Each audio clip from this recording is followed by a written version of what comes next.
بسم اللہ الرحمن الرحیم۔ حاضرین گرامی قدر،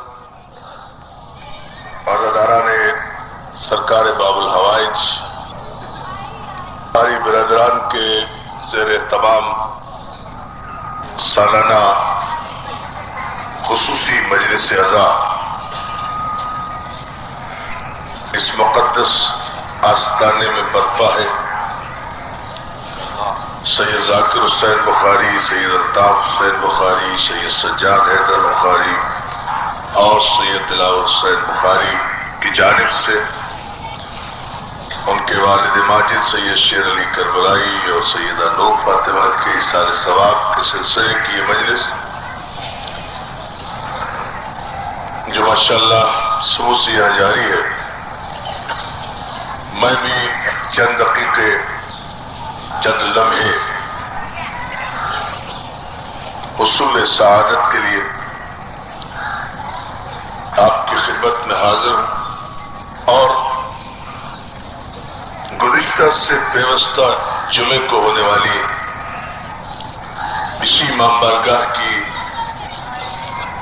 مجلس میں جو معروضات میں نے آپ کے سامنے پیش کیے تھے انہیں کو ایک لمحہ آج کی مجلس میں ذرا اور آگے بڑھانا چاہتا ہوں۔ ان معروضات کا محصل یہ تھا کہ علم کا تعلق حسب نسب کی شرافت سے،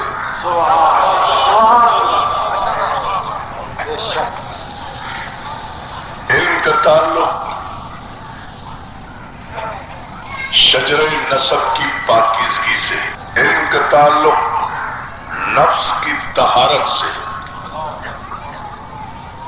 مولا کائنات نے فرمایا کہ علم شریف کی شرافت میں اضافہ کرتا ہے۔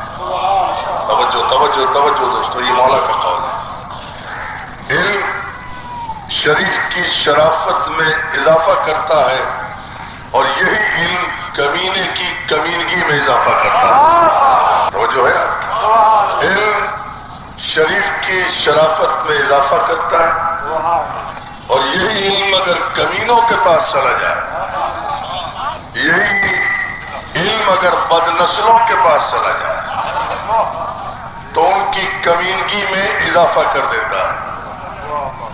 میں بھی یہ سوچا کرتا تھا کہ مولا آپ باب علم ہیں، آپ زندگی کے ہر رخ سے علی ہیں،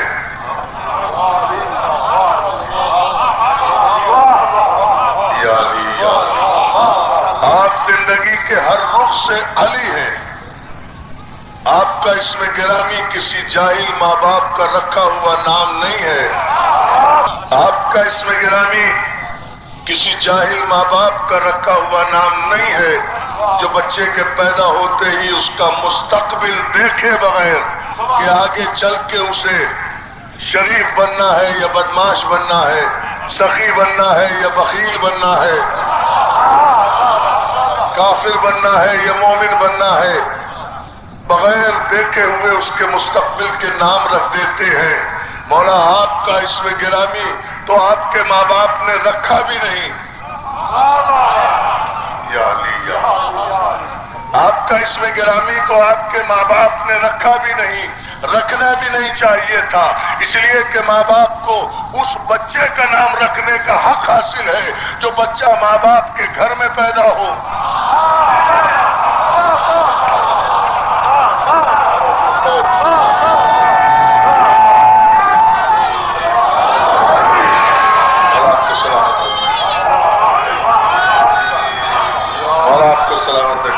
ابھی میں نہیں کہتا کہ آپ نعرہ لگائیں، ابھی آپ ٹھیک ہے، تھکے تھکے ہیں، ذرا سا میں آگے بڑھ جاؤں۔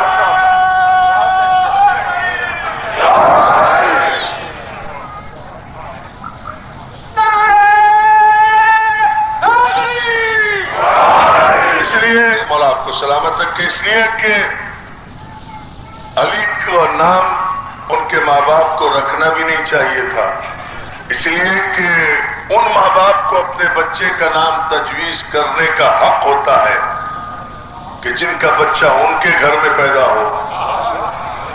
اب علی اگر ابو طالب کے گھر میں پیدا ہوتے تو ابو طالب اور فاطمہ بنت اسد کا حق تھا کہ وہ اپنے بچے کا نام رکھتے، لیکن ظاہر ہے کہ ابو طالب کا بیٹا پیدا ہوا خدا کے گھر میں، آیا خدا کے گھر میں، آنکھ کھولی رسول کی آغوش میں، غذا پائی لعاب پیغمبر سے، پروان چڑھا تربیت رسول میں، سویا بستر رسول پر، معراج پائی دوش رسول پر۔ جو ہے نا اللہ آپ کو سلامت رکھے۔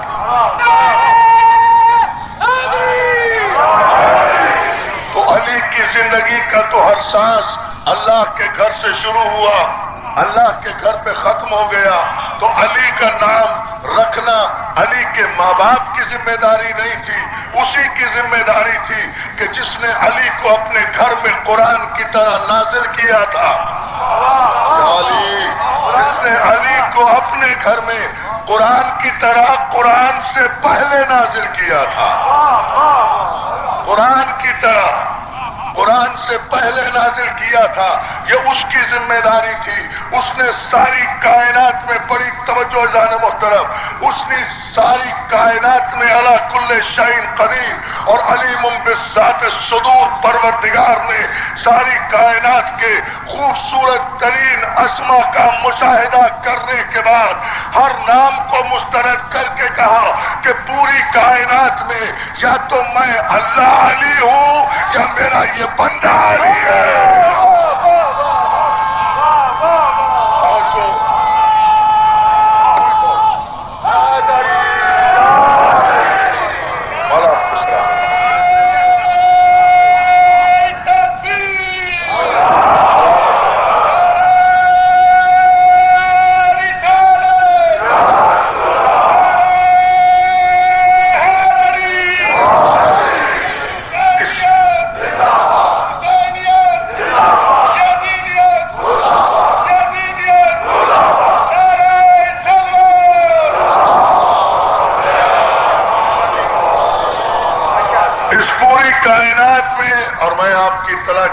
کروں اور جا کر فخر کے ساتھ دنیا کو بتائیں کہ پوری تاریخ آدم و عالم میں زمین پر، دھرتی پر، کھیتی پر، پوری کائنات میں کروڑوں انسان پیدا ہوئے، کروڑوں بچے پیدا ہوئے، ہر دور میں، ہر زمانے میں، لیکن پوری کائنات میں صرف 2 بچے ایسے ہیں کہ نہ محمد سے پہلے کسی بچے کا نام محمد تھا، نہ علی سے پہلے علی تھا، نہ محمد سے پہلے کوئی محمد تھا، نہ علی سے پہلے، آپ غور فرمائیں جملے پر، نہ محمد سے پہلے کوئی محمد تھا۔ ساری کائنات میں پہلا انسان زمین پر جس کا نام محمد رکھا گیا۔ اب یہاں میں ایک جملہ اور کہوں گا دوستو، جس کا نام محمد رکھا گیا۔ محمد سے پہلے کسی ماں باپ کے ذہن میں اپنے بچے کے لیے لفظ محمد آیا ہی نہیں، تو ظاہر ہے کہ یہ نام پروردگار نے رکھا، لیکن محمد کی ولادت کے وقت پروردگار خود تو نہیں آیا تھا۔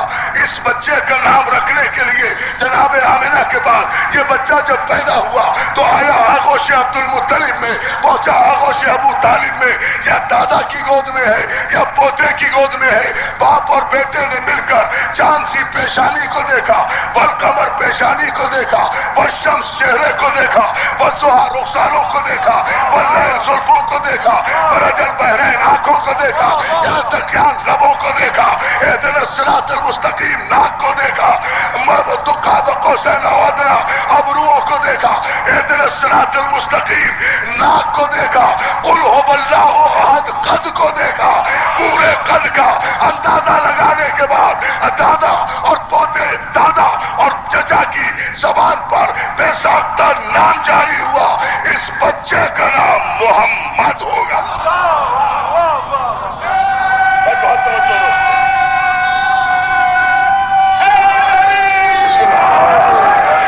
اور آپ کو سلامت رکھے پوری طاقت سے۔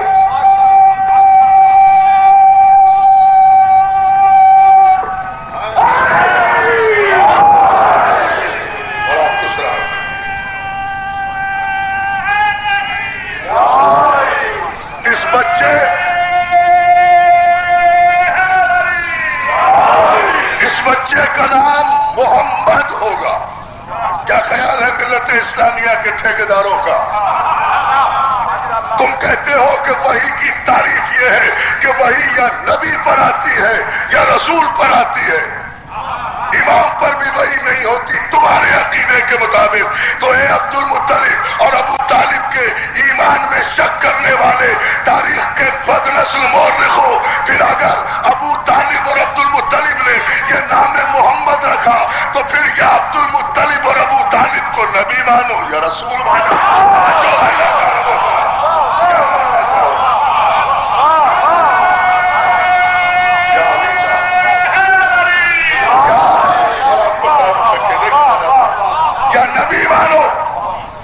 رسول مانو. لیکن ہم اہل صرف ہیں، ہم ابو طالب کو نہ نبی مانتے ہیں نہ رسول مانتے ہیں. ہم ابو طالب کو مومن بھی نہیں مانتے.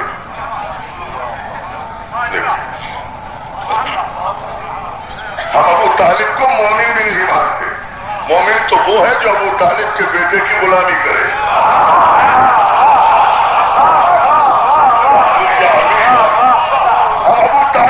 مومن بھی نہیں مانتے. مومن تو وہ ہے جو ابو طالب کے بیٹے کی غلامی کرے، ابو طالب کے بیٹے کا کلمہ پڑھے. ابو طالب مومن نہیں ہے اس لیے کہ اس کا بیٹا کل ایمان ہے. اس کا بیٹا کل ایمان ہے. بس اتنا جملہ کہہ دینا کافی ہے. جو کل ایمان کا بھی باپ ہو اسے قرآن کی شریعت میں ابو طالب کہتے ہیں. کل ایمان کے باپ کو. بڑی توجہ، بڑی توجہ. اور تاریخ کے دو جملے ذرا مکمل ہونے دیں دوستو، اور آپ کو سلامت رکھے، پھر فیصلہ کن آئے گا. یہ دنیا اخباروں، اشتہاروں اور حکومتوں کے سہارے مختلف قسم کے بیانات جاری کرتی ہے. معاویہ ایسا تھا، معاویہ ایسا تھا، اس کی سیاست منافقت سے پاس تھی. آؤ ہم اس تاریخی اجتماع میں ایک فیصلہ کر دیتے ہیں.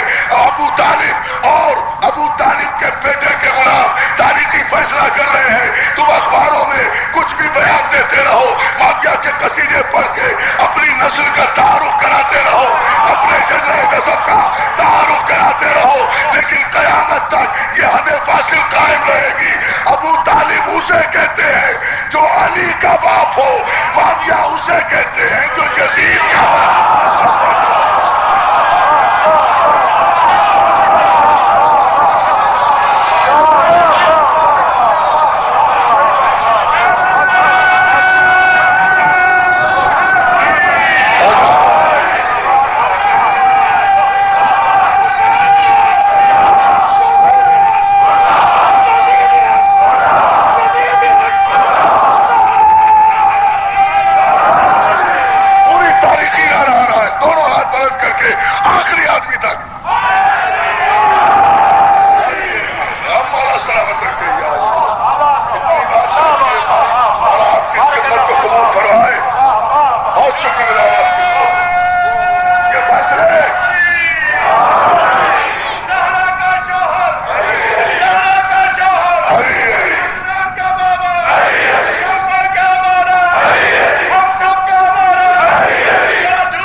اس کی تعریف یہ ہے، انسانیت کی عظمت یہ ہے، آدم کا احترام یہ ہے کہ ہر بچہ فطرت اسلام پر پیدا ہوتا ہے، اور کسی گھر میں پیدا ہوتا ہے. بھائی ایک بڑا فیصلہ لینا ہے، اگر آپ نے غور فرمایا، کل مولود یولد علی فطرت الاسلام، ہر بچہ فطرت اسلام پر پیدا ہوتا ہے، پھر اس کے پالنے والے، اس کے پرورش کرنے والے، اس کے تربیت کرنے والے اسے اپنے جیسا بنا دیتے ہیں۔ کیا ذرا سچے گا؟ پیغمبر اسلام نے فیصلہ کیا ہر بچہ فطرت اسلام پر پیدا ہوتا ہے۔ یہ عدل الہی کا تقاضا تھا کہ کسی کی پیدائش میں کفر نہ رکھے۔ ہر بچہ جہاں پیدا ہوا، جس گھرانے میں پیدا ہوا، عیسائیوں میں پیدا ہوا، یہودیوں میں پیدا ہوا، ہنود میں پیدا ہوا، جہاں بھی جو بچہ پیدا ہوا، جب پیدا ہوا تو وہ مسلمان تھا۔ پھر اس کے پالنے والوں نے، اس کے پالنے والوں نے، اس کے پرورش کرنے والوں نے، اس کی تربیت کرنے والوں نے اسے اپنے جیسا بنا دیا، اسے اپنے جیسا بنایا۔ تو معلوم یہ ہوا کہ اگر کسی بچے کے ماں باپ کے ایمان میں شبہ ہو تو اس بچے کی تربیت کے بعد اس بچے کے عقیدے کو دیکھو، اس بچے کے کردار کو دیکھو، اس بچے کے اطوار کو دیکھو، اس بچے کی سیرت کو دیکھو، وہ ماں باپ پر خود گواہی دے گا۔ تو یہ تو تاریخ کی ایک فیصلہ کن حقیقت ہے کہ جناب عبداللہ کے انتقال کے بعد سرکار رسالت پاک اس دنیا میں تشریف لائے، آئے آغوش آمنہ میں، آمنہ کے انتقال کے بعد آئے آغوش عبد المطلب میں، آغوش عبد المطلب کے بعد آئے آغوش ابو طالب میں، اور پھر 17 برس تک اللہ کی یہ عظیم ترین امانت آغوش ابو طالب میں قرآن کی طرح پلتی رہی۔ غور فرمائے جملے پر، آغوش ابو طالب میں 17 برس تک، مکمل 17 برس تک اللہ کی یہ عظیم اور پاکیزہ امانت رسول آغوش ابو طالب میں 17 برس تک مکمل پروان چڑھتا رہا، پرورش پاتا رہا، تربیت پاتا رہا، اور پرورش پانے کے بعد 40 برس کے بعد اگر فوران کی چوٹیوں سے آمنہ کا یہ چاند قرآن کی اس آیت کی تلاوت کرے کہ ایھا الناس قولوا لا الہ الا اللہ تفلحوا، اے لوگو اللہ کی وحدانیت کا اقرار کرو تاکہ فلاح پا جاؤ۔ تو اے ناآشنائے مقام نبوت، اگر محمد مصطفیٰ کو پیدائشی طور پر نبی نہیں مانتے اور 40 برس کے بعد نبی مانتے ہو تو کم از کم اس آیت اور اس حدیث کی روشنی میں اتنا تو مانو گے کہ محمد جب پیدا ہوئے تو مسلمان تھے۔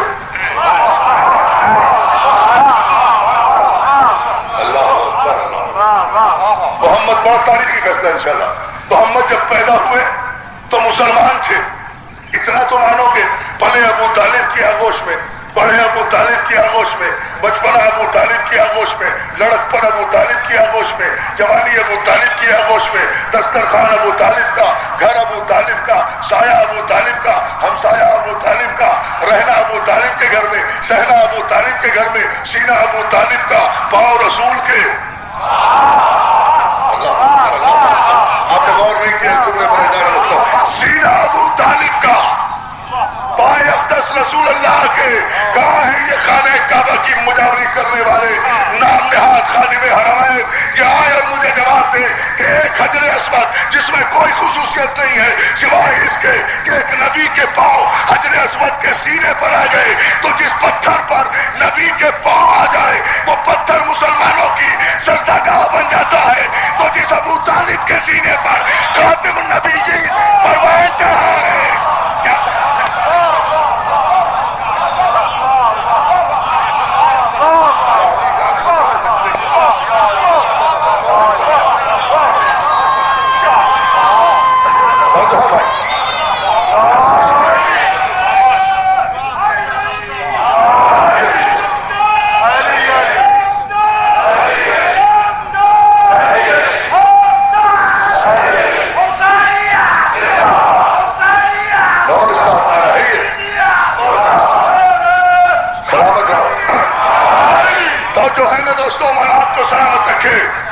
تو جس سینے پر رسول کے پاؤں آ جائے، پھر وہ سینہ اگر قرآن کا گنجینہ نہیں ہوگا تو اور کیا ہوگا؟ وہ جو ہے نا ذرا محترم، اب فیصلہ میں تاریخی فیصلہ جس منزل پر بھی آ گیا وہی مجلس ختم کر دوں گا، لیکن ایک فیصلہ ضرور لینا ہے کل کے اخبار کی بیان کی روشنی میں، فیصلہ وہی لینا ہے اور ایک تاریخی فیصلہ۔ تو دوستو، یہ بچہ پیدا ہوا فطرت اسلام پر، پڑھا آغوش ابو طالب میں، پڑھا آغوش ابو طالب میں، رہا آغوش ابو طالب میں، 17 برس تک مکمل کامل ابو طالب کی آغوش میں پل کر جوان ہونے والا یہ بچہ اگر 40 برس کے بعد توحید کا پرچار کرے تو آؤ حدیث رسول کی طرف، کل مولود یولد علی فطرت الاسلام، ہر بچہ فطرت اسلام پر پیدا ہوتا ہے، پھر پالنے والے اسے اپنے جیسا بنا دیتے ہیں، یہودی پالنے والے ہو تو یہودی بنا دیتے ہیں، مجوسی پالنے والے ہو تو مجوسی بنا دیتے ہیں، وہابی پالنے والے ہو تو وہابی بنا دیتے ہیں، سعودی پالنے والے ہو تو سعودی بنا دیتے ہیں۔ جو پالنے والے ہو، جو تربیت کرنے والے ہو، جو پرورش کرنے والے ہو، وہ اپنے جیسا بنا دیتے ہیں۔ فرزان محترم، اب مجھے فیصلے اس بنیاد پر نہیں لینے کہ تاریخ نے کیا کہا، راوی نے کیا کہا، روایت نے کیا کہا، حدیث میں کیا کہا، محدث نے کیا کہا، مورخ نے کیا کہا، مفتیوں نے کیا کہا۔ کن مفتیوں کی بات کرتے ہو جو بادشاہ وقت کے جذب و ابرو کے اشارے پر جمعے کی نماز بدھ کو پڑھا دے؟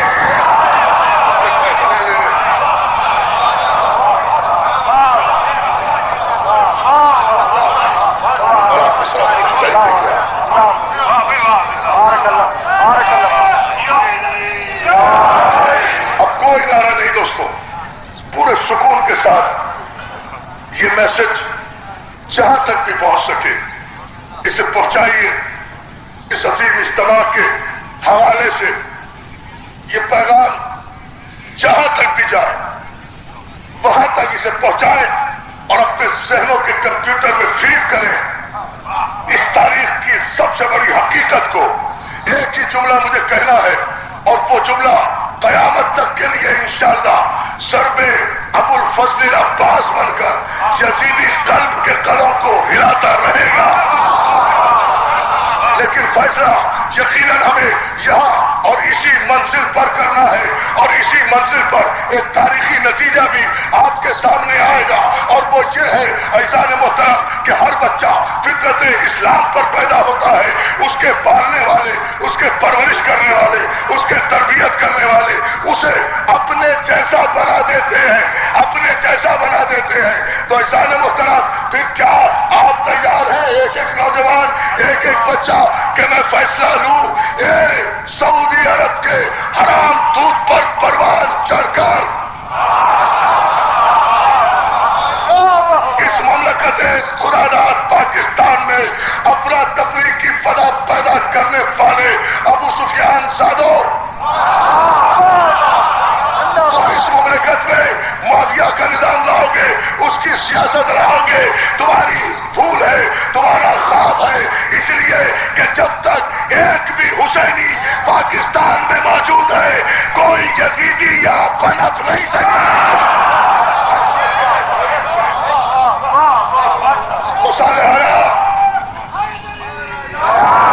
مصالحانہ اور مہذب خانہ رویہ اختیار کرنے کے ہم قائل نہیں، ہم تاریخ کے موڑ سے ڈرتے نہیں، ہم آسمان کی گردشوں سے بے نیاز ہوتے ہیں، ہم حکومتوں کے پرورش کرنے والے مختلف قسم کے جراثیم سے کبھی خائف نہیں ہوتے۔ حکومتیں آتی رہتی ہیں، سلطنتیں جاتی رہتی ہیں، معذرت خواہانہ لہجہ کیوں اختیار کر رہے ہو؟ یہ وزارت میں آ گیا تو ہم صدر سے شکایت کریں گے، ہم وفد لے کر جائیں گے، ہم یہ کریں گے، ہم تو کہتے ہیں اللہ کرے سارے یزید ایک مرتبہ حکومت میں آ جائے تاکہ پتہ تو چلے کہ جب یزیدیت پوری توانائیوں پر ہوتی ہے تب عباس کے پرچم کی شان کیا ہوگی۔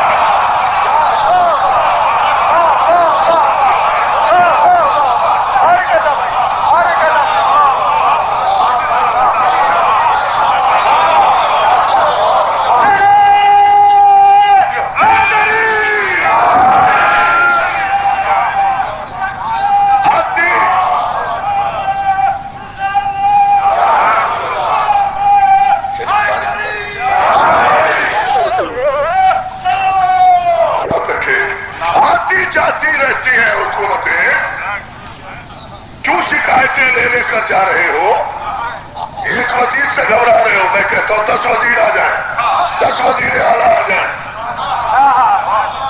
10 سربراہ مملکت آ جائیں، 10 وزیر اعظم آ جائیں، پاکستان کی بنیاد میں یزید نہیں ہے، پاکستان کی بنیاد لا الہ الا اللہ پر ہے، اور لا الہ الا اللہ کی بنیاد حسین پر ہے۔ پاگلوں، دیوانوں، ابو سفیان زادوں، جب تک حسین اس پاکستان میں ہے یہ پاکستان بھی قائم رہے گا، اگر حسین نہیں رہے گا یہ ملک بھی نہیں رہے گا۔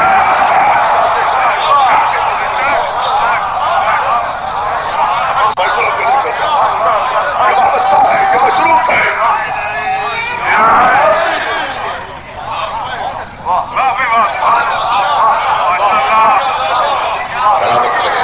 جرأت مند زندگی بسر کرو، علی کے ماننے والے ہیں، شاہ مردہ کے ماننے والے ہیں۔ ہمیں کب محل نصیب ہوئے، ہمیں کب حکومتوں کی سرپرستی ملی؟ الحمدللہ ہماری نسل کا کوئی بچہ کسی بادشاہ کے دربار سے شرمندہ نہیں ہے۔ اب جملہ کہہ رہا ہوں، اگر آپ کی پوری تاریخ ہے اس جملے میں، ہم درباروں کے سائے میں پروان نہیں چڑھے، ہم تلواروں کے سائے میں پروان چڑھے۔ فتح جعفریہ پر کسی بادشاہ کا احسان نہیں ہے، کسی حاکم کا احسان نہیں ہے، کسی حکومت کا احسان نہیں ہے، علی کی شریعت جاری کرنے پر کسی بادشاہ کا احسان نہیں ہے۔ بادشاہت خود اپنے آپ کو ہلاکت سے بچانے کے لیے علی کے دروازے پر آتی تھی۔ ہمیں غور ہی نہیں کیا۔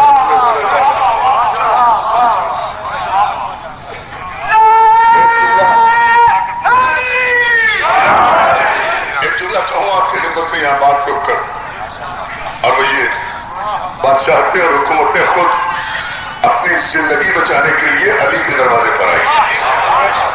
علی اپنی شریعت نافذ کرانے کے لیے کبھی حکومتی دربار میں نہیں گیا، اس لیے کہ سب دنیا کعبے کی طرف چل کے جاتی ہے، کعبہ کسی کے پاس چل کے نہیں آتا۔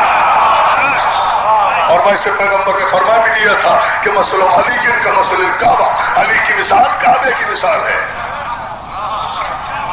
یا علی وضاحت کروں اس کی، علی کی مثال کعبے کی مثال ہے۔ کعبہ علی جیسا، علی کعبہ جیسا، کعبہ بھی پاک، علی بھی پاک، کعبہ بھی طاہر، علی بھی طاہر، کعبہ بھی طیب، علی بھی طیب، کعبہ بھی ہادی، علی بھی ہادی، کعبہ بھی رہبر، علی بھی رہبر، کعبہ بھی نور، علی بھی نور، کعبہ بھی روشنی، علی بھی روشنی، کعبہ بھی چراغ، علی بھی چراغ، کعبہ بھی اللہ کا گھر، علی بھی اللہ کا ولی، کعبہ بھی معصوم انبیاء نے تعمیر کیا، علی کی پرورش بھی خاتم النبیین نے کی، علی کی پرورش بھی خاتم النبیین نے کی۔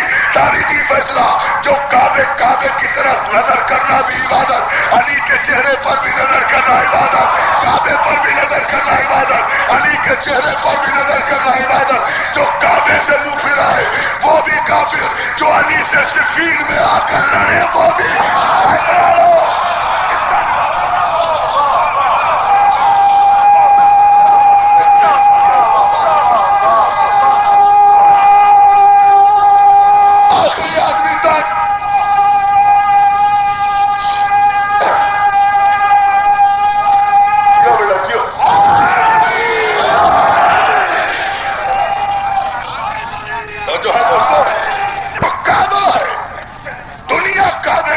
چل کے آئی ہے۔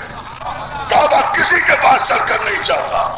تمہاری حکومتوں کو ضرورت پڑی ہے علی کی، یا علی یہ مسئلہ حل کر دیجیے ورنہ ہلاک ہو جائیں گے۔ تو اتنا تو مانو جو ہلاکت سے بچائے۔